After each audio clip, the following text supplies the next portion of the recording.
مزید اچھی ویڈیو دیکھنے کے لیے سبسکرائب کیجیے IDTV چینل کو اور سب سے پہلے ویڈیو دیکھنے کے لیے بیل آئیکن پر کلک ضرور کیجیے۔ اعوذ باللہ من الشیطان الرجیم، بسم اللہ الرحمن الرحیم۔ السلام علیکم ناظرین، آپ دیکھ رہے ہیں IDTV اور میرا آج کا موضوع ہے حضرت عبداللہ رضی اللہ تعالی عنہ۔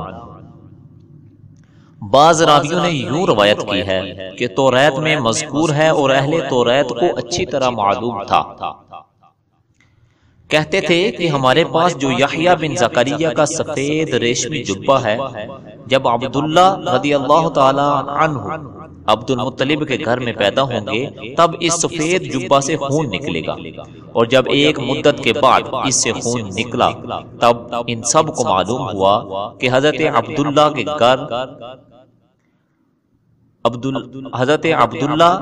حضرت عبد المطلب کے گھر میں یعنی مکے میں پیدا ہوئے، اور ان کی پشت سے حضرت محمد صلی اللہ تعالی علیہ وسلم نبی آخر الزمان پیدا ہوں گے اور وہ ہمارے دین کو منسوخ کریں گے۔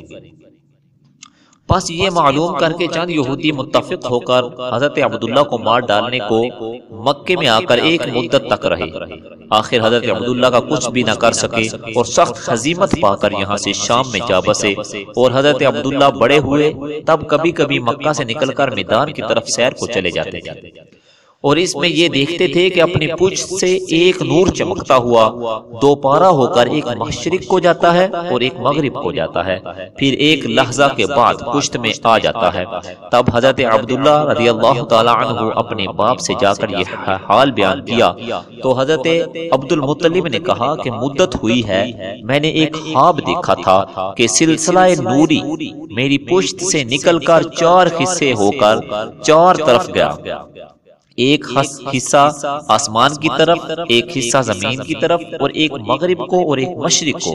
تو پھر کچھ دیر کے بعد ایک درخت سبز بن گیا، اور ایک شخص کو دیکھا کہ نہایت ہی پاکیزہ اس درخت کے پاس کھڑا ہے۔ تو میں نے ان سے پوچھا تم کون ہو؟ وہ بولے میں پیغمبر خدا نبی آخر الزمان ہوں۔ یہ سن کر میں خواب سے بیدار ہوا اور صبح کو جا کر کاہنوں سے اس کی تعبیر پوچھی۔ انہوں نے مجھ سے بیان کیا کہ تمہاری پشت سے ایک نبی آخر الزمان پیدا ہوں گے، اور جتنے نبی اور بنی آدم ہیں سب ان پر ایمان لائیں گے۔ اے بیٹا، اس نور نے میری پشت سے تمہاری پشت میں نقل کیا ہوگا، تم خوش رہو، اللہ تم کو خوش رکھے۔ جب یہ بات لوگوں میں منتشر ہوئی تو یہودیوں کے دل میں حسد پیدا ہوا۔ چند یہودیوں نے متفق ہو کر قسم کھائی کہ جب تک ہم عبداللہ کو نہ مار ڈالیں گے تب تک اور کوئی کام نہیں کریں گے۔ یہ کہہ کر وہ مکے میں آ کر مدتوں رہے۔ ایک دن حضرت عبداللہ کو میدان میں تنہا جاتے دیکھا، تب سب دشمن فرصت پا کر حضرت عبداللہ کے مارنے کو ننگی تلواریں لے کر میدان کی طرف چلے۔ اچانک وہب ابن عبد المناف جو پیغمبر خدا کے نانا تھے وہ ان کے قریب تھے۔ جب انہوں نے دور سے دیکھا کہ حضرت عبداللہ کو سب یہودی مارنے آئے ہیں تب پشت پناہ ان کے ہوئے، اور اسی وقت آسمان کی طرف نظر کی، دیکھا کہ ایک جماعت آسمان سے بصورت آدمی اور ان کے ہاتھوں میں تلواریں ہیں، وہ تلواریں لے کر ان یہودیوں کو مارنے کے لیے آ رہے ہیں۔ پس ایک لحظہ وہاں کھڑے ہو کر دیکھا، انہوں نے آ کر ان یہودیوں کو مار ڈالا جو حضرت عبداللہ کو مارنے آ رہے تھے۔ اور وہب ابن عبد المناف نے یہ حال دیکھ کر اپنے گھر میں اپنی بیوی سے جا کر کہا کہ تم اب جا کر کہو کہ میری بیٹی آمنہ سے اپنے بیٹے عبداللہ کی شادی کر دو۔ تب اس وقت ان کی بیوی نے حضرت عبد المطلب سے جا کر یہ بات کہی کہ میری بیٹی آمنہ کا بیعہ اپنے بیٹے عبداللہ سے کر دو۔ یہ سن کر حضرت عبد المطلب نے یہ بات منظور کر لی اور حضرت عبداللہ کا نکاح حضرت آمنہ کے ساتھ کر دیا، اور پھر اپنے ہی گھر میں رکھا، اور قریش کی عورتیں جو حضرت عبداللہ سے نکاح کی تمنا رکھتی تھیں وہ سب حضرت عبداللہ کے نکاح کی خبر سن کر مارے غم کے بیمار ہو گئیں۔ ایک روایت میں ہے کہ اس غم میں تقریباً 40 عورتیں مر گئیں، اور جو زیب و زینت اور پارسائی و پرہیزگاری حضرت آمنہ کو تھی وہ کسی عورت میں قریش کے نہ تھی۔ وہ نور جو محمد مصطفیٰ صلی اللہ علیہ وسلم کا حضرت عبداللہ کی پیشانی میں چمکتا تھا۔ پھر وہ نور ایک شب حضرت عبداللہ کے سلب سے حضرت آمینہ رضی اللہ عنہا کے رحم میں آیا، اور اسی شب رضوان کو حکم ہوا کہ بہشت کے دروازے کھول دے، اور اسی شب تمام بت روئے، زمین کے سرنگو ہوئے، اور تخت ابلیس کا الٹ گیا، یعنی بالکل پامال ہو گیا، اور سب کا سردار شیطان لعین مشرق سے مغرب کو جا کر دامن کوہ میں چلا گیا اور چلا چلا کر رونے لگا۔ اس کی آواز سن کر تمام شیاطین وہاں جمع ہو گئے اور آپس میں کہنے لگے کہ اے سردار، ہمارے سردار، تم کس لیے روتے ہو؟ آخر کیا مصیبت آ پڑی ہے؟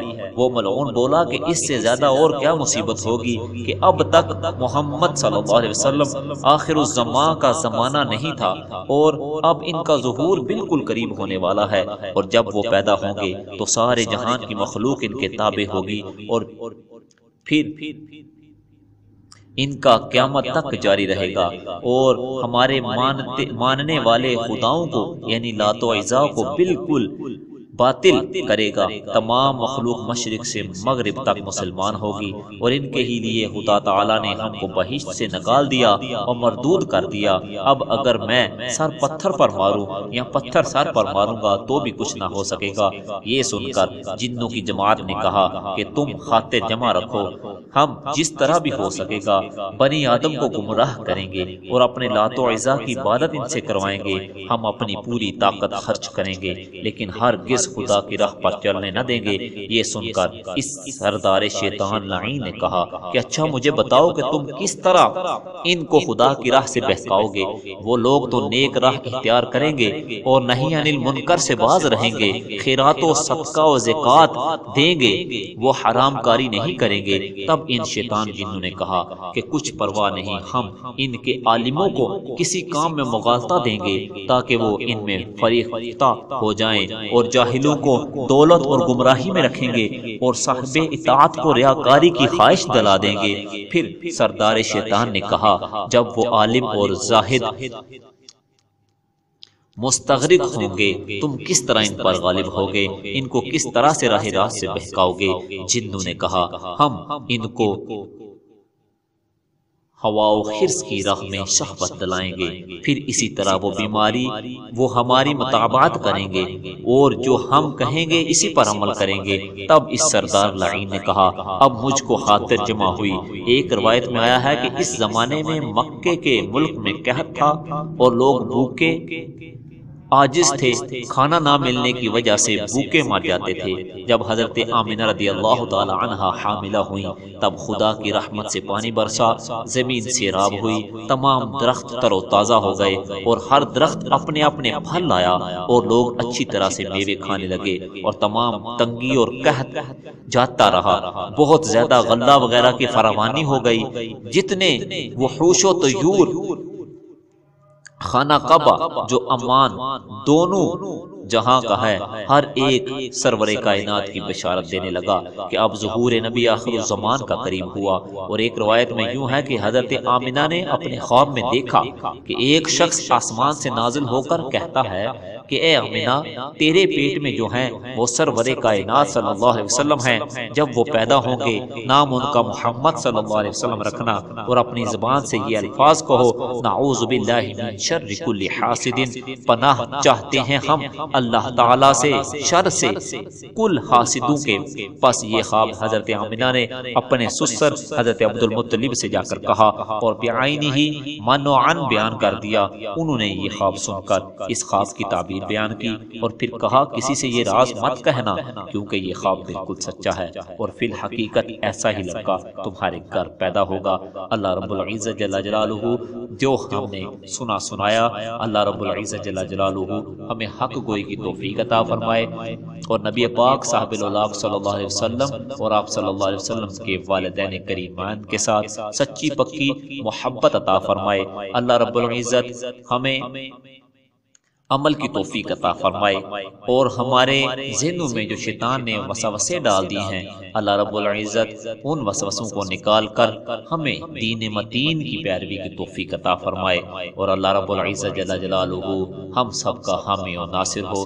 ناظرین، یہ جو میں نے بیان کیا ہے حضرت عبداللہ رضی اللہ تعالیٰ عنہ کا مختصر سا واقعہ، آپ کی زندگی کا مختصر سا حصہ آپ کے گوش گزار کیا ہے۔ اللہ رب العزت ہمیں اپنی حفاظت میں محفوظ فرمائے۔ وآخر دعوانا الحمدللہ رب العالمین۔